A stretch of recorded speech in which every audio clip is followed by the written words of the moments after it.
જય શ્રી કૃષ્ણ મિત્રો। જો આજ તો આપણે આટલા પેકેટ મંગાવી લીધા છે અને જોઈએ છે કે આજનું ટાર્ગેટ મારું આટલું છે, પણ જો તમે સપોર્ટ દેશો તો જરૂરથી પતી જશે।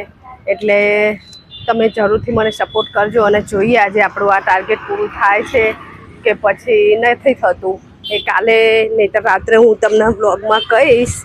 અને આપણું સેટઅપ પછી રેડી સેટઅપ થઈ ગયું પછી મસાલો બનાવું છું। મસાલો મસ્ત જો મસ્ત ચણા નાખ્યા છે અને ગ્રીન ચટણી નાખી છે અને રેડ ચટણી નાખી છે અને ઉપર પછી કોથમીર નાખું છું। બધું રેડી કરી દઉં છું। પછી રગડાની તૈયારી કરું છું। રગડો બની જાય છે પછી આપણે પાછળ કામ કરે છે ને મજૂરો, એ લોકોના છોકરા નાના નાના છે ને, બસ એમનો 1-2 પ્લેટ હું આપી દઉં છું, કેમ કે બહુ છોકરાઓ ખુશ થાય છે। અને હું ભગવાનને પ્રાર્થના કરું છું કે મને એ કાબિલ બનાવે કે હું એ લોકોની માટે કંઈ આપી શકું। બસ એવી રીતના જ પછી એ બેન સાથે વાતો કરતી જાઉં છું અને એમને બનાવીને પણ આપી દઉં છું। પછી જો તમને મારો વિડીયો ગમતા હોય ને તો લાઈક, શેર, કમેન્ટ જરૂરથી કરજો અને સબસ્ક્રાઈબ જરૂરથી કરજો। જય શ્રી કૃષ્ણ મિત્રો, જય